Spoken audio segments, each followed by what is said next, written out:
बताएंगे कि हमारे राष्ट्रपिता के पास वो कौन सी ताकत थी, नहीं थोड़ा बढ़ा कर, जिससे वो बहुत ऊंचाई तक गए। उनके ऊपर केवल फूल चढ़ाकर, उनकी तस्वीर पर केवल फूल चढ़ाकर और अगरबत्ती जला करके हम अपने दायित्वों से मुक्त नहीं हो जाएंगे। हमें उनको समझना होगा। बड़ा लंबा इतिहास हो जाएगा, लंबा कार्यक्रम हो जाएगा। बहुत संक्षेप में बताएंगे कि हमारे राष्ट्रपिता के पास वो कौन सी ताकत थी, नहीं थोड़ा बढ़ा कर, जिससे वो बहुत ऊंचाई तक गए। क्योंकि बहुत बोला गया, बहुत हम लोग पढ़ते रहे, रोज हम लोग कुछ न कुछ बहस करते रहते हैं।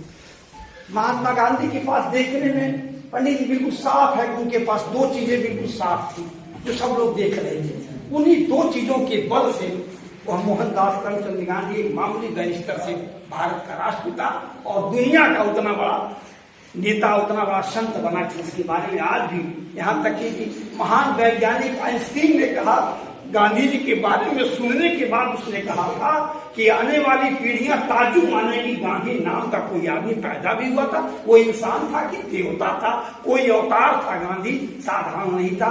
लोग मानेंगे ही नहीं कि गांधी आदमी था, देवता था।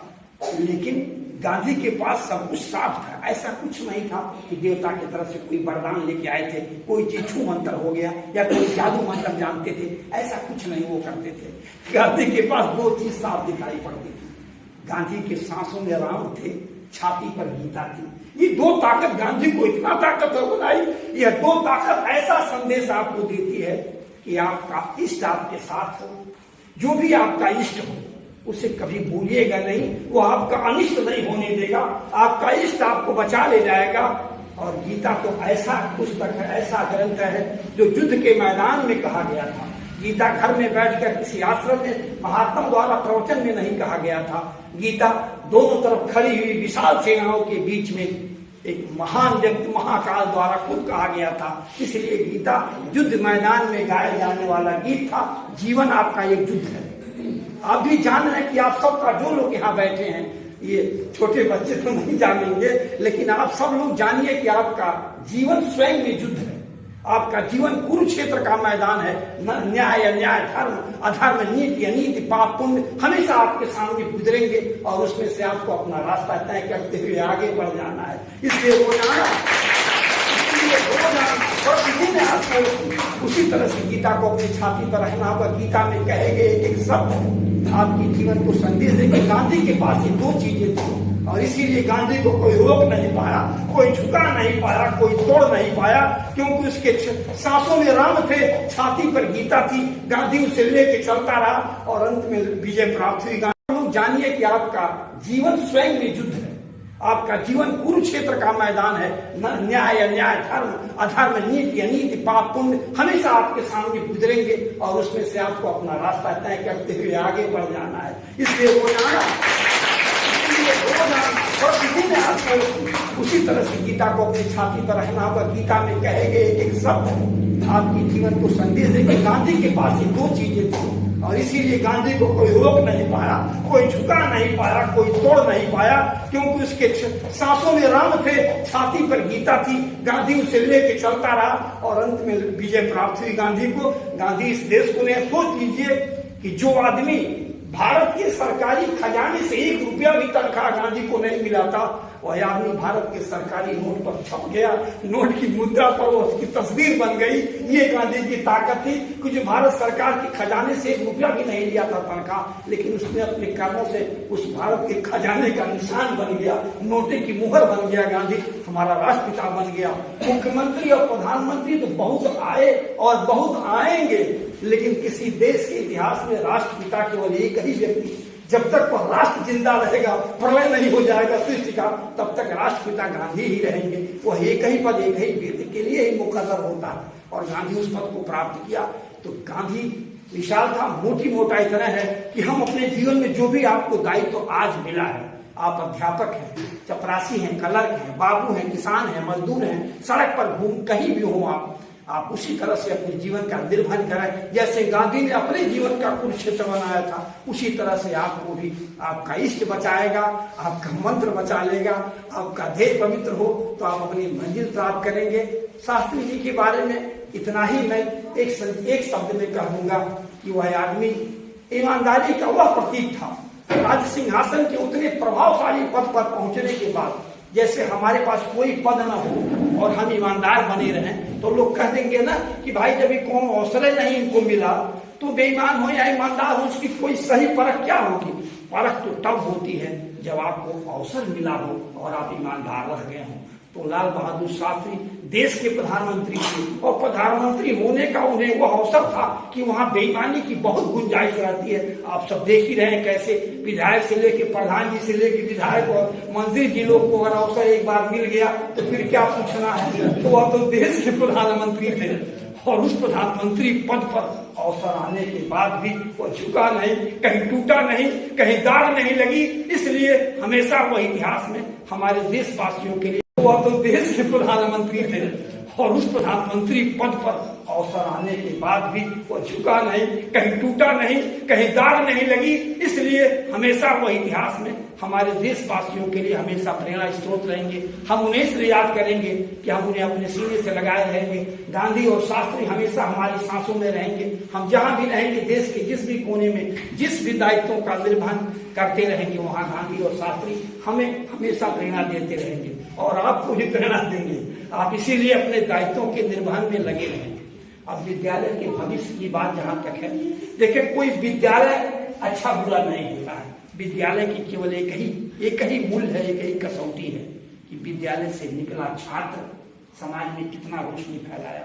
यह जान लीजिए जो बच्चे आपको मिले हैं, जिस भी घरों से बच्चे आपके विद्यालय में पढ़ने आए हैं, वो उन घरों के चिराग हैं, उस घरों के दीपक है, रोशनी है। अगर उसमें आपने ऐसी ऊर्जा, ऐसा तेल भर दिया कि उस घर के चिराग, अगर उनकी रोशनी उस गांव से उठ करके गांव से लेके क्षेत्र जवार और फिर जिले तक फैल गई, तो विद्यालय भी धन्य हो जाता है। इसलिए पूरी ताकत से उन बच्चों के भविष्य के लिए ही आप चिंतित रहें, चाहे इसके प्रबंधक हो, चाहे डायरेक्टर हो, चाहे मास्टर साहब हो। आप लोग पूरी ईमानदारी से केवल एक ही आपको काम है करना है कि जो बच्चे आपको मिले हैं, 10 मिले हो, 5 मिले हो, संख्या बल पर मत जाइएगा। उन बच्चों में क्या भर दें, हम कैसे उनको पढ़ा लिखा करके हम उनके जीवन को ऐसा बना दें कि जब यहाँ से निकल के वो अपने घर पहुंचे तो घर की उनकी रोशनी, फिर वहां से वह निकले। हमें याद है कि हम लोग जब हम लोग MA पास कर गए थे तो विदाई समारोह हो रहा था, उसमें तमाम हमारी बहनें भी थी और हम सब लोग बैठे थे।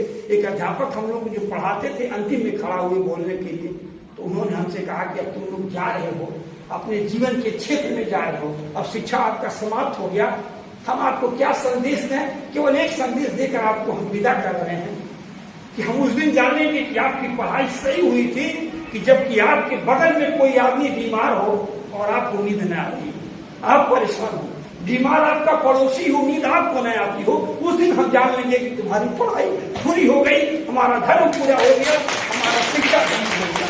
इतना याद रखना, अगर पड़ोसी बीमार है और आप परेशान नहीं हुए तो आप इस देश के लिए क्या कर पाएंगे? अगर गांव के लिए क्या कर पाएंगे? अगर गांव में कोई दुखी में है, कोई गम में है और आपके आंसू न बहे तो अब देश के लिए क्या जिएंगे, प्रदेश के लिए क्या जिएंगे? इसीलिए भीतर ऐसा भावना रखिएगा कि आपके पड़ोसी को घर से ही उठे आग की रोशनी और आप भागते जाए, फैलते जाए।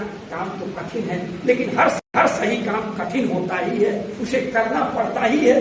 उसके लिए चाहे जैसे भी जुगुत लगे आप लोग बिछाइएगा। और विद्यालय में रोजाना हर हफ्ता न कर पाइएगा तो महीने में एक अध्यापकों के साथ जरूर बैठक करिएगा। और क्या हम लोगों ने महीने में पढ़ाया लिखा, क्या कार्यक्रम किया, इस तरह जैसे आज कार्यक्रम किए हैं आप, ऐसे हर महीने में छोटा मोटा बैठक, और उसमें कोशिश करिएगा कि इस विद्यालय में पढ़ने वाले बच्चों के गार्जियन को बुलाइएगा। जैसे ये परिवार है ना, परिवार में वो भी अगर वो आएंगे तो उन बच्चों की भविष्य के लिए मदद मिलेगा। जो बच्चे पढ़ने आते हैं उनके अभिभावक को अवश्य बुलाइए बैठक में, उनसे जानिए कि वो घर तक वैसे बच्चा कैसे करना। अपने अध्यापक को अगर फुर्सत मिले, हमने लखनऊ में देखा है कि लखनऊ का सबसे टॉप विद्यालय जो आज की तारीख में बहुत महंगा, बहुत टॉप है, उसकी टीम बनी है। वो टीम घूमती है, अगर एक नंबर बच्चे का कम हो गया तो टीचरों की वो टीम उसके घर जाएगी और पूछेगी कि कोई रिश्तेदार आया था, कोई मेहमान आया था, टीवी ज्यादा चलती है क्या घर, वो पूछ के पता लगा के नोट करके बताते हैं कि इनके यहाँ मेहमान ज्यादा आते हैं इसलिए बच्चा पढ़ नहीं पा रहा, या इनके घर में टीवी ज्यादा चल रही है, या क्या बात है कि बच्चे का नंबर कम हो गया। वो अपने विद्यालय को रिपोर्ट करते, फिर विद्यालय का टीम उस पर एक्शन लेती है, उनके घर के गार्जियन को बताते कि नहीं आपके घर में आप ठीक से आप अपने को सुधारें, बच्चे को समय। तो ये सारी चीजें यानी उस बच्चे के भविष्य के लिए ही चिंतित होना आप सबका धर्म है। आपको जो बच्चे मिले हैं, तुलसीदास जी ने रामायण लिख दिए तो उन्होंने क्या लिखा बताइए, भगवान राम के किस रूप को माना उन्होंने कहा कि बंदौ बाल रूप सोई राम, सब सिद्ध सुलभ जपत जिस नाम। अब सोच लीजिए क्या रास है इसका। भगवान का वह रूप धनुष बांध लिए, रावण को मारने वाला रूप उनको नहीं पसंद आया, सीता जी के साथ विवाह का वह जोड़ी उनको नहीं पसंद आई, भगवान का बाल रूप के मोहित थे तुलसीदास जी। और लिखते हैं कि बंदौ बाल रूप सोई राम, भगवान के हम बाल रूप, तो भगवान शंकर भी कहते हैं इष्ट देव मम बालक रामा, भगवान के बाल स्वरूप का। अब आप सबको तो बच्चे मिले ही हैं, यह जान लीजिए कि आपको ये भगवान मिले हैं, इनमें भर दीजिए वो भावना, ये वो वरदान देंगे, आपका भी जीवन सुखी हो जाएगा। मैं आपको रहस्य बता रहा हूँ कि जो बच्चों को, अपने घर के बच्चों की सेवा करता है, उनसे प्रेम करता है, उसका व्यवसाय बहुत तेज चलता है। हमने अनुभव करके लगाया है। इसीलिए बच्चों के प्रति अगर आपने आत्मीयता भर दिया, स्नेह भर दिया, आपका सौभाग्य है, हम सबका सौभाग्य। जो विद्यालय खोले हैं उनका भी भाग्य जागा है, जो सहयोग कर रहा है उनका भी भाग्य जागा है कि आपको बच्चों का विद्यालय खोलने का विचार आया। नहीं तो आपको एक कारखाना खोल लेते, सीमेंट बालू का दुकान खोल के बैठ गए होते, यहाँ तो 200 के बाद कुछ मिल जा रहा है। लेकिन नहीं, आपने ऐसा काम किया है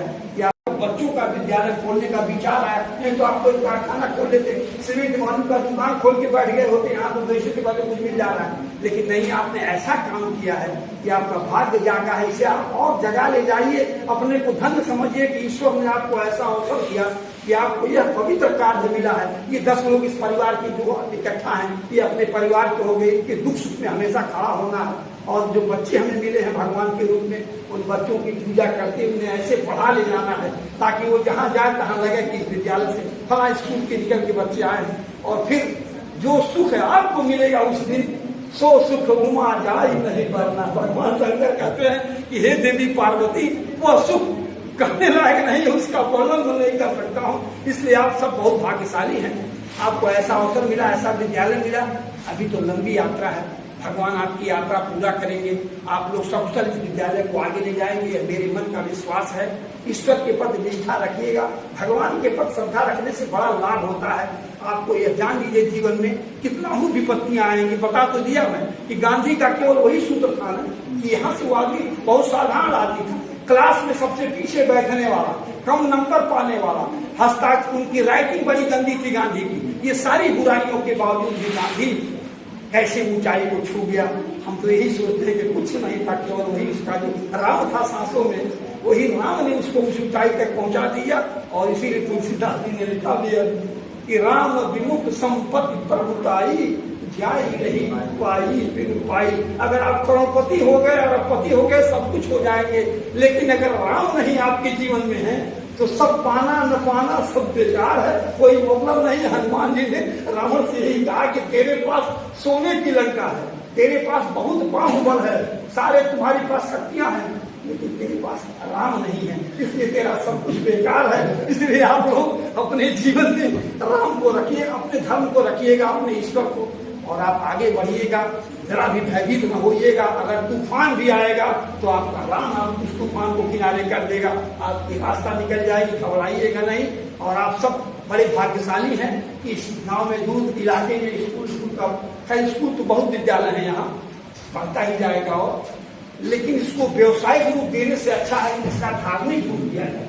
यहाँ पढ़ाई लिखाई आचार विचार से बच्चों को रहने की तरीका बढ़िया सिखाया जाए, अपने बड़ों का आदर करना, माता पिता के साथ कैसे व्यवहार। उस छोटे से बच्चे को कहानी के माध्यम से आप ये समझाने की कोशिश करिएगा कि आपकी जो बूढ़ी मैया घरवा पर है वही आपकी सब कुछ है। जो बूढ़ी दादी घरवा में बैठी है वो ईदगाह की कहानी देखिए प्रेमचंद के माध्यम से आप ये समझाने की कोशिश करिएगा कि आपकी जो बूढ़ी मैया घरवा पर है वही आपकी सब कुछ है। जो बूढ़ी दादी घरवा में बैठी है वो ईदगाह की कहानी देखिए प्रेमचंद, कितनी छोटी सी कहानी लिखा है प्रेमचंद ने। ईदगाह उस बच्चे को हम उस कहानी को पढ़े तो कई दिन तक नींद नहीं आई। क्या लिखा है, गजब का साहित्यकार था कि छोटा सा बच्चा मेले में गया और मेले में मिठाई, पकवान, पकौड़ी, कचौड़ी की सारी दुकानें पड़ी थी, लेकिन उस छोटे से बच्चे को मेले में क्या याद आई कि मेरी दादी का हाथ जल जाता है रोटी से। तो गजब की कहानी है वो। तो इसीलिए वो जीवन में जिस बच्चे को भर देंगे आप, तो अभी इस भीड़ भरी दुनिया में अपनी दादी मैया को, अपनी मैया को, अपने दादा दादी को, अपने माता पिता को कभी नहीं भुला पाएगा। दुनिया के जिस भी कोने में जाएगा उसके सीने में उसके माँ पिता हमेशा धड़कते रहेंगे और वही आपकी पढ़ाई भी धन्य हो जाएगी और उसकी शिक्षा का मतलब भी हो